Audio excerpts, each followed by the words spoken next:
నిర్మల్ పరిధిలోని రాజశ్యామలాదేవి పీఠం గురూజీ కృష్ణస్వామీజీపై ఇటీవల ఆరోపణలు కలకలం రేపాయి. వాటిని ఖండిస్తూ భక్తులు నిరసనకు దిగారు. పోలీస్ స్టేషన్ ముందు నిరసన చేపట్టి స్వామీజీకి అనుకూలంగా నినాదాలు చేశారు. ఆధ్యాత్మికతను పెంపొందించేందుకు స్వామీజీ కృషి చేస్తున్నారని తెలిపారు. అలాంటి స్వామీజీపై కొందరు కక్షపూరితంగా కుట్రలు చేస్తూ సోషల్ మీడియాలో భక్తుల్ని వేధిస్తున్నట్లు అసత్య ప్రచారాన్ని ప్రసారం చేశారని మండిపడ్డారు. స్వామీజీ దేశంలో లేని సమయంలో ఇలాంటి కుట్రలు చేయడం ఎంతవరకు సమంజసమని ప్రశ్నించారు. ఇలాంటి కక్షపూరితమైన అసత్య ప్రచారాలను మానుకోవాలని, లేనట్లయితే రాబోయే రోజుల్లో ఆందోళనలు మరింత ఉధృతం చేస్తామని హెచ్చరించారు. సీఏకి వినతి పత్రం అందజేసి అసత్య ప్రచారాలు చేస్తున్న వారిపై చర్యలు తీసుకోవాలని కోరారు.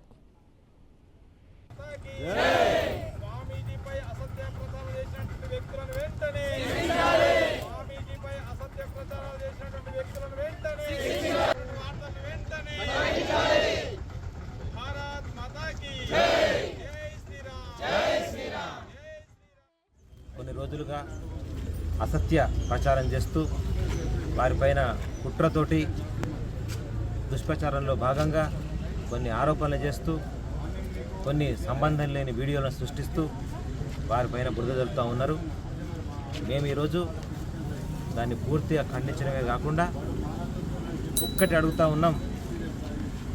ఏమాత్రం కూడా నిస్వార్థంగా ఈరోజు అక్షయ తృతీయ నాడు అద్భుతంగా హైదరాబాదులో కోటి కుంకుమార్చన, వసంత పంచమి నాడు అంతకుముందు మన నిర్మల్ గడ్డ మీద కనివిని ఎరుగని రీతిలో ఒక అద్భుతమైన రాజశ్యామల మాత కోటి కుంకుమార్చన, మహాశివరాత్రి నాడు అత్యద్భుతంగా మృత్యుంజయ మంత్రంతో సుమారు 15,000 మంది భక్తులతో కార్యక్రమాలు చేస్తూ అంచెలంచెలుగా సనాతన ధర్మాన్ని వ్యాపింపజేస్తూ మన యొక్క నిర్మల్ కీర్తిని అమెరికా వైపు కూడా చాటి చెప్తూ అట్లాంటా నగరంలో జరిగిన అమెరికా తెలుగు సంఘం కార్యక్రమాల్లో కూడా ఒక అత్యద్భుతమైన ప్రవచనం గావిస్తూ మన యొక్క నిర్మల్ కీర్తిని దశ దిశలో చాటి చెప్తున్న మన యొక్క కృష్ణస్వామీజీ పైన ఇట్లా బురద జల్లుతూ ఉన్నారు.